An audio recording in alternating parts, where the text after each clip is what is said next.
निम्नलिखित में से कौन सा गैर न्यायोचित अधिकार नहीं है। तो इनमें से बताना है कि कौन सा इनमें से गैर न्यायोचित अधिकार नहीं है। तो एक नंबर है कि काम करने का अधिकार, दूसरा है समान कार्य के लिए समान वेतन पुरुष और महिलाओं के लिए, एंड तीसरा है शिक्षा का अधिकार।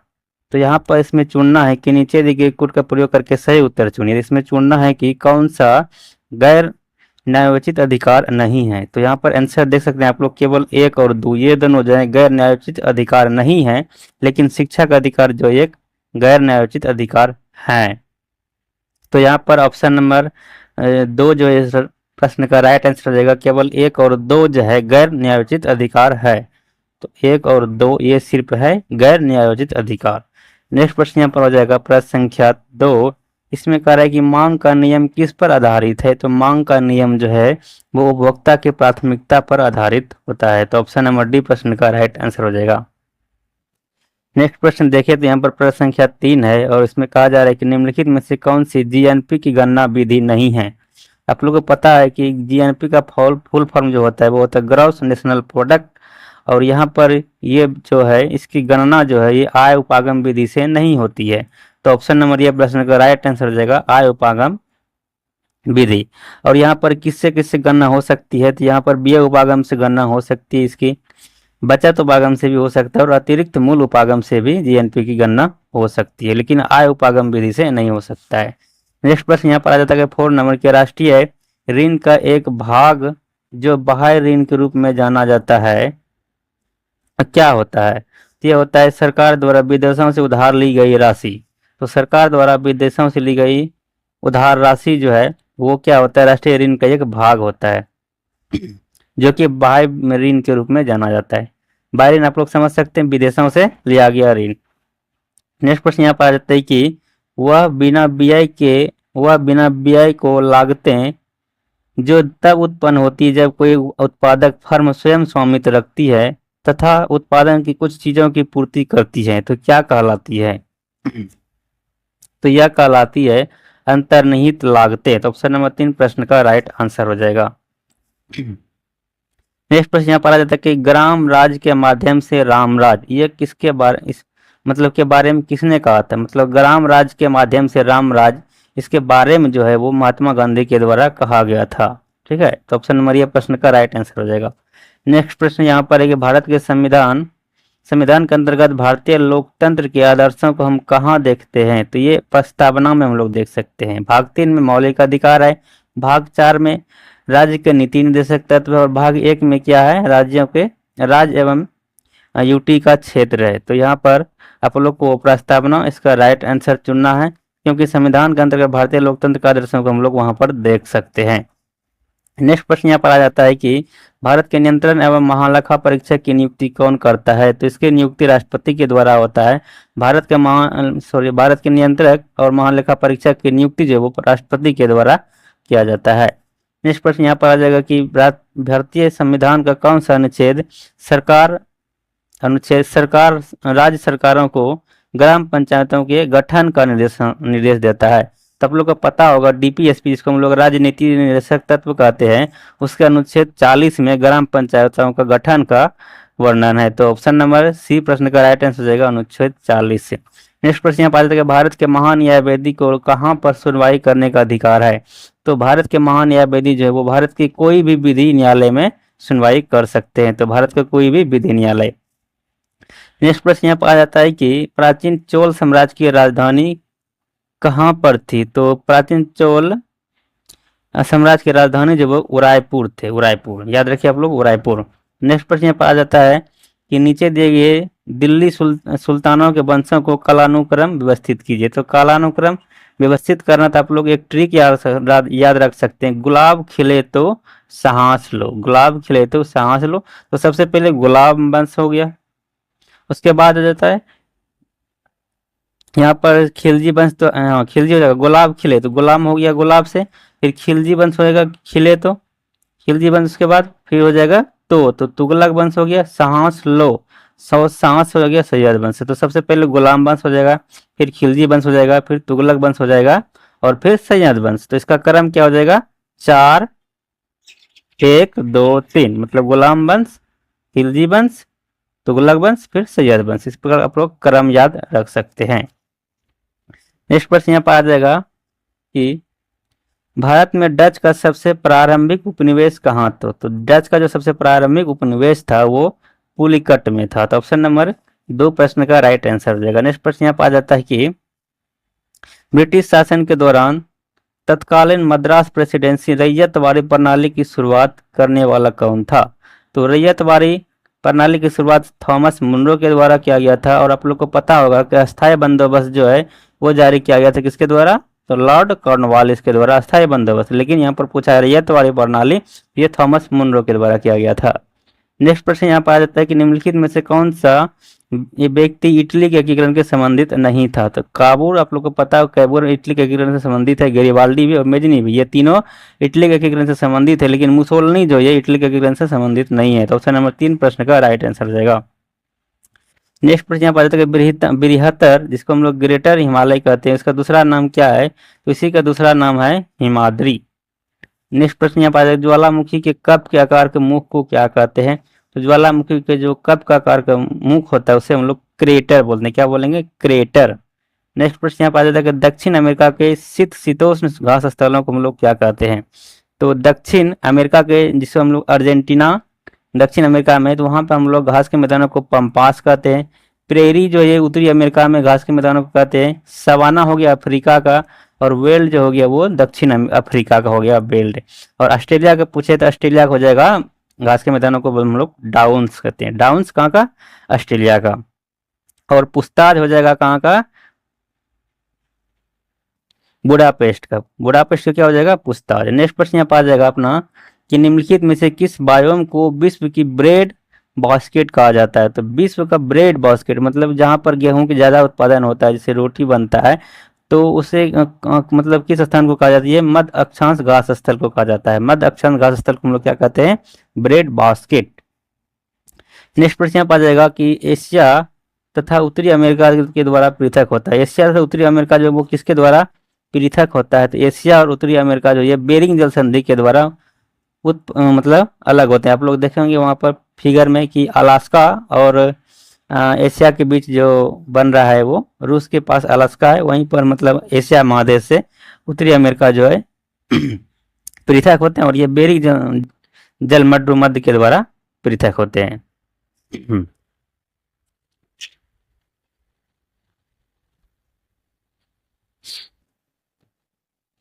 तो नेक्स्ट प्रश्न अपने यहाँ पर आ जाता है 21 नंबर। इसमें कहा रहा है कि पर्यावरणीय जागरूकता के अंग्रेजी अक्षर पी से प्रारंभ होने वाले प्रसिद्ध 3 शब्द कौन से है।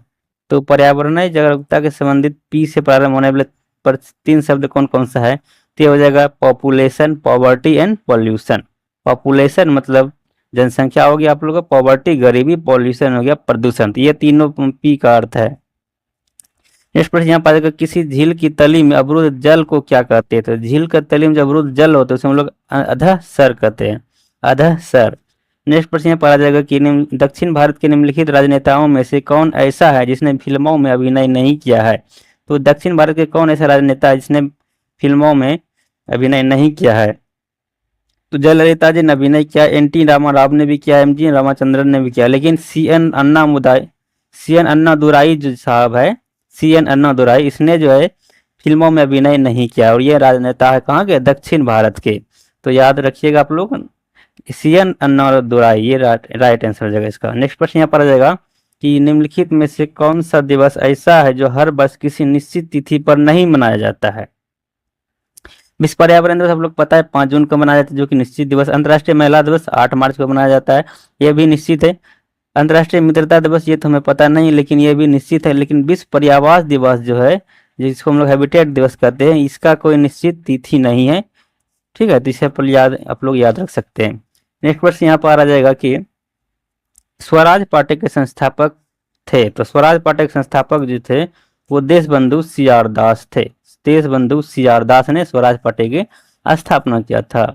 नेक्स्ट प्रश्न यहाँ पर आ जाएगा कि निम्नलिखित में से कौन सा स्मारक विश्व धरोहर स्मारकों में सबसे पहले बसा हुआ स्मारक है।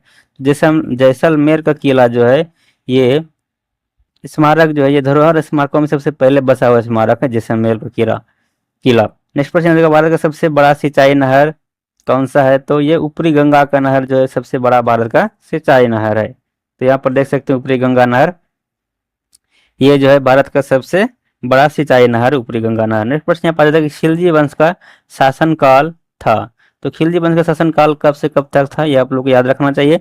तो सबसे पहले गुलाम वंश था, इसका जो कार्यकाल था वो 1206 ईस्वी से 1290 ईस्वी था। उसके बाद खिलजी वंश आया और खिलजी वंश का जो कार्यकाल था ये हो गया 1290 से 1320।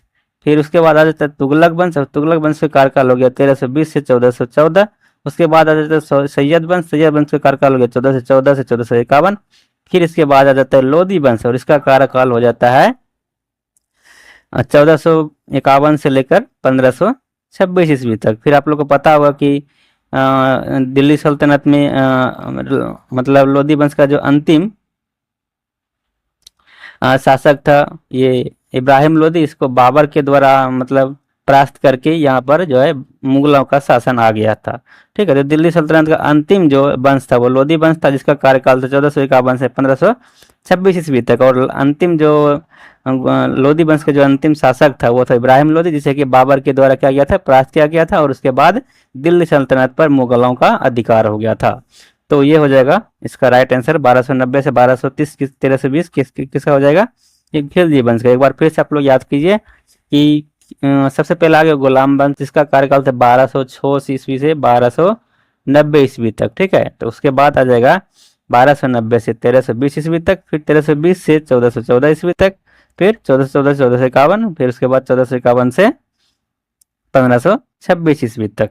याद रखिएगा आप लोग। नेक्स्ट प्रश्न यहाँ पर आ जाएगा कि बिहार के पटना संग्रहालय की अपेक्षा बिहार के पटना संग्रहालय की सर्वाधिक चर्चित मूर्ति कौन सी है? तो यह दीदारगंज से प्राप्त यक्षिणी मूर्ति जो ये बिहार के पटना संग्रहालय में, और ये सबसे अधिक चर्चित मूर्ति कौन सा, दीदारगंज से प्राप्त यक्षिणी की मूर्ति। नेक्स्ट प्रश्न यहाँ पर आ जाएगा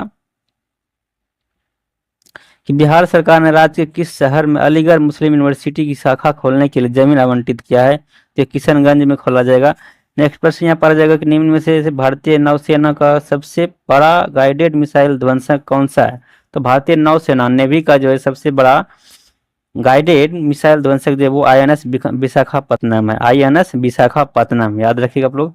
नेक्स्ट प्रश्न पर कारा टैग पास के संदर्भ में निम्नलिखित में से कथनों पर विचार करें।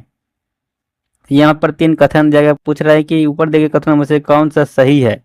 तो देखिए पहला कि अरुणाचल प्रदेश से कारा टैग पास जो है अरुणाचल प्रदेश राज्य में स्थित है, ये गलत है, ये अरुणाचल प्रदेश में ना रह के जम्मू कश्मीर में है। ठीक है, नेक्स्ट प्रश्न यहाँ पर आ जाएगा कि यह ग्रेट सिल्क रोड का एक ऑफशूट और काराकोरम पर्वत में स्थित है, तो ये सही बात है।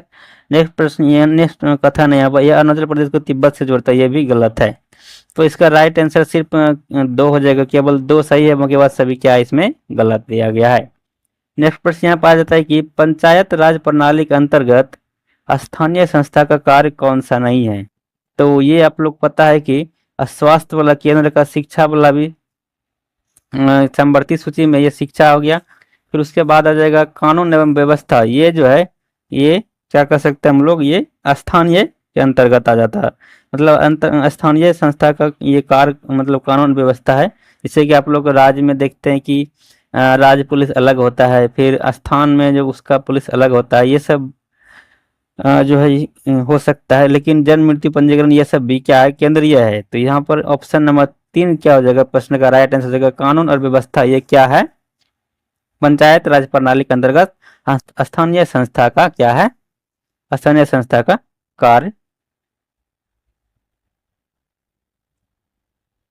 नहीं है। ठीक है, तो यहाँ पर पूछा जाता था कि कौन सा पंचायत राज प्रणाली के अंतर्गत स्थानीय संस्था का कार्य कौन सा नहीं है। ये स्वास्थ्य है, शिक्षा है, लेकिन कानून और व्यवस्था ये नहीं है, जन्म मृत्यु की पंजीकरण ये है। तो हम यहाँ पर उल्टा बोल दिए थे, इसे आप लोग फिर से माइंड कीजिएगा। यहाँ क्वेश्चन पूछा जा रहा था कि पंचायत राज प्रणाली के अंतर्गत स्थानीय संस्था का कार्य कौन सा नहीं है।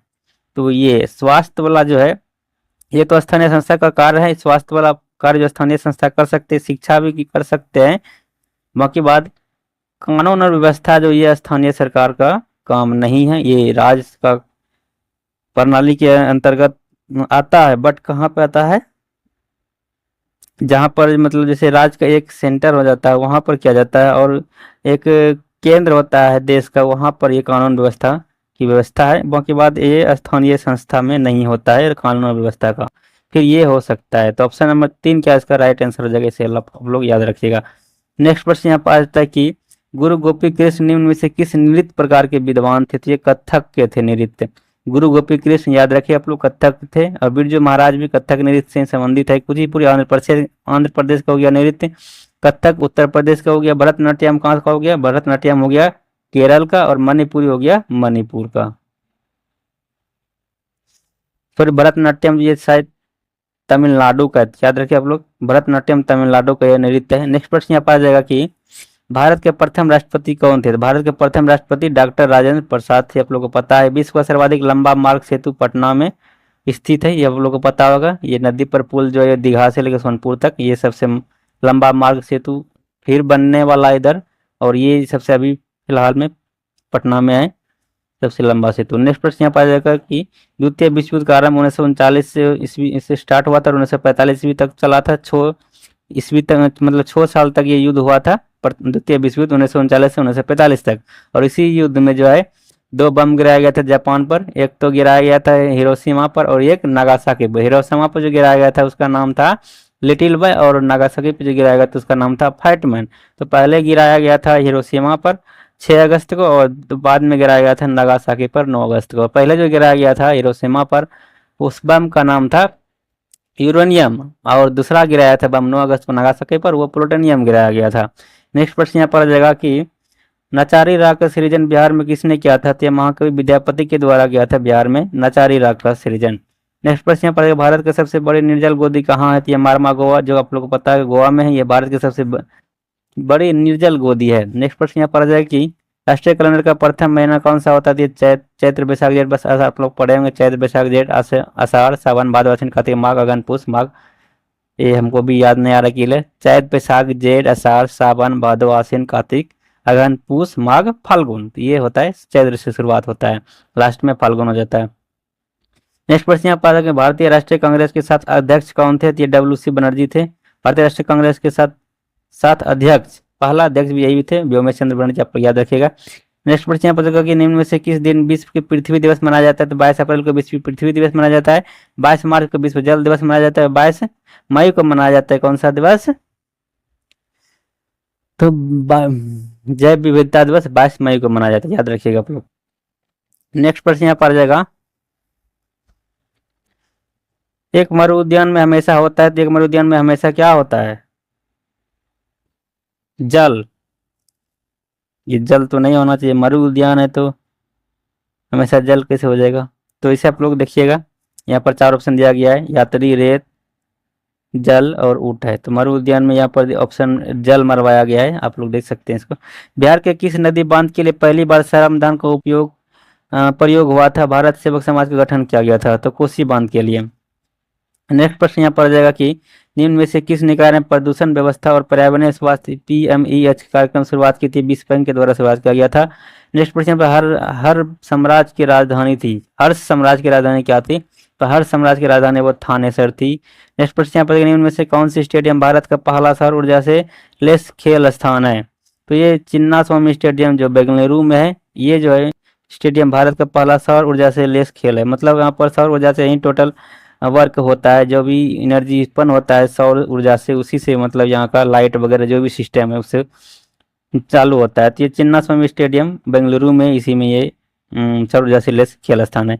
नेक्स्ट प्रश्न यहाँ पा जाएगा कि बिहार में रेशमी वस्त्रों का उत्पादन मुख्यतः कहाँ होता है, तो रेशमी वस्त्रों का आप लोग पता है कि भागलपुर का जाना जाता है सिल्क सिटी के नाम से, तो ये भागलपुर इसका राइट आंसर हो जाएगा। नेक्स्ट प्रश्न यहाँ पर है बांग्लादेश के संसद को हम लोग जातीय संसद कहते हैं, बांग्लादेश के संसद को क्या कहते हैं, जातीय संसद। नेक्स्ट प्रश्न यहाँ पर हो जाएगा कि किस दर्पण में प्रतिबिंब आभासी सीधी तथा बिंदु के साइज की बनती है, तो उत्तल दर्पण में बनता है आभासी सीधी और बिंदु के साइज का। नेक्स्ट प्रश्न यहाँ पर आ जाएगा कि गतिशील विद्युत आवेश पैदा करता है, तो गतिशील विद्युत आवेश जो चुंबकीय क्षेत्र पैदा करता है। नेक्स्ट प्रश्न यहाँ पर है कि सामान्यतः विद्युत बल्ब में भरा जाने वाला गैस जो है वो अक्रिय गैस भरा जाता है, लेकिन यहाँ पर अक्रिय गैस तो है नहीं, तो नाइट्रोजन इसका राइट आंसर हो जाएगा। विद्युत बल्ब पूछा जा रहा है तो ये हो जाएगा नाइट्रोजन गैस। और फिर अकेले गैस रहता है तो अकेले गैस हम लोग मारते हैं, जैसे कि नियॉन हो गया। नेक्स्ट प्रश्न यहाँ पर आता है कि प्रकाश किरण पुंज को अत्यंत तीक्ष्ण हो तो कहलाती है, वो लेसर कहलाते हैं। नेक्स्ट प्रश्न यहाँ पर हो जाएगा, जैसे आप लोग लेजर लाइट देखते होंगे, इसमें प्रकाश की एकदम पूरा अत्यंत तीक्ष्ण हो जाता है, बहुत मतलब लाइट सॉलिड आप लोग देखिएगा यहाँ से 20 मीटर दूर, मतलब दीवार पे दिखेगा सॉलिड बिंदु साइड का, तो वो क्या होता है, एक दिशा का मतलब लाइट हो जाता है, इसलिए लेजर इसका राइट आंसर हो जाएगा। नेक्स्ट प्रश्न यहाँ पर हो जाता है कि रात के समय आवासीय क्षेत्र में शोर का अनुमत स्तर क्या होना चाहिए, तो रात में शोर मतलब आवासीय क्षेत्र में जो शोर का अनुमत स्वर होना चाहिए वो 45 डेसिबल होना चाहिए। नेक्स्ट प्रश्न यहाँ पर है कि प्रिज्म के गुजराने पर प्रकाश का कौन सा रंग सबसे अधिक विचलन दर्शाता है, ये सबसे अधिक विचलन हो जाएगा बैगनी, सबसे कम विचलन वो लाल हो जाएगा। नेक्स्ट प्रश्न यहाँ पर है कि ट्रांसफार्मर के कोड के लिए सर्वोत्तम द्रव्य है, तो ट्रांसफार्मर के कोड के लिए सर्वोत्तम जो द्रव्य है मतलब वस्तु है वो नर्म लोहा है। आंखों के रेटिनों का कार्य क्या होता है कि कमरे में फिल्म की तरह कार्य करती है, मतलब इसी पर क्या होता है, प्रतिबिंब बनता है। नेक्स्ट प्रश्न यहाँ पर देख सकते हैं आप लोग, निम्नलिखित में से किस पद्धति में ऑक्सीजन नहीं तैयार की जाती है, तो मैग्नीज डाइऑक्साइड का वियोजन, इसमें ऑक्सीजन का तैयार नहीं किया जाता है। नेक्स्ट प्रश्न यहाँ पर जाएगा कि निम्नलिखित में कौन सा मानव शरीर में पुतली के आकार को नियंत्रित करता है, तो ये परितारिका जो पुतली के आकार को नियंत्रित करता है।